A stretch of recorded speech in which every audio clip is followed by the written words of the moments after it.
We have another question. Please give us your name and your organization. Good evening. I'm Danielle Pletka. I'm the Vice President for Foreign and Defense Policy Studies at the American Enterprise Institute. Yesterday, the United States and the UK slapped new sanctions on Iran. But we haven't bought oil directly from Iran in over 30 years. We've had targeted sanctions on Iran for more than half that time. Nonetheless, Iran is probably less than a year away from getting a nuclear weapon. Do you believe that there is any set of sanctions that could be put in place that would stop Iran from getting a nuclear weapon? Let's go to Governor Perry. What do you think? Absolutely. We need to sanction the Iranian central bank.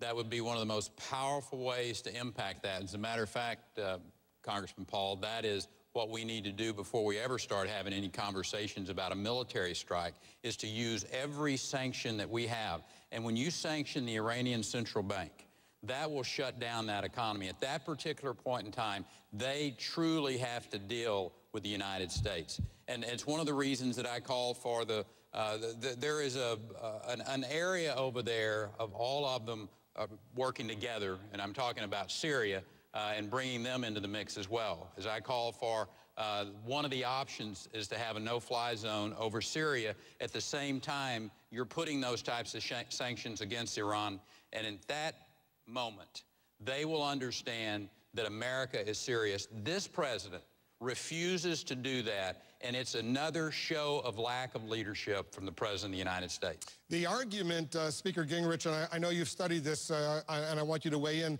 on the sanctioning of the Iranian central bank, is if you do that, for all practical purposes, it cuts off Iranian oil exports, 4 million barrels a day. The Europeans get a lot of that oil. They think their economy, if the price of gasoline skyrocketed, which it would be disastrous. That's why the pressure is on the U.S. not to impose those sanctions. What say you?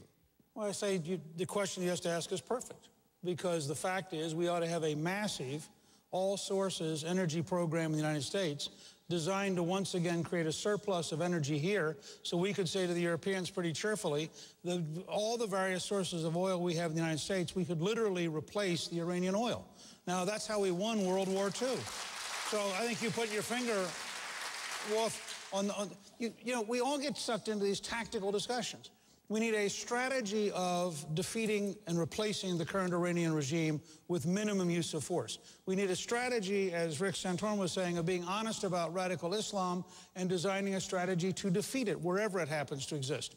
We need a strategy in Central Asia that recognizes that, frankly, if you're Pashtun, you don't care whether you're in Pakistan or Afghanistan because you have the same tribal relationships. So we need to be much more strategic and less tactical in our discussion. But if we were serious, we could break the Iranian regime, I think, within a year, starting, candidly, with cutting off the gasoline supply to Iran and then, frankly, sabotaging the only refinery they have. But sanctions on the Iranian central bank now, is that a good idea or a bad idea? I think it's a good idea if you're serious about stopping them having nuclear weapons. I mean, I think replacing the regime before they get a nuclear weapon without a war beats replacing the regime with a war, which beats allowing them to have a nuclear weapon. Those are your three choices. Congressman Bachmann to weigh in. Go ahead. I agree with all of that, and energy independence is something that President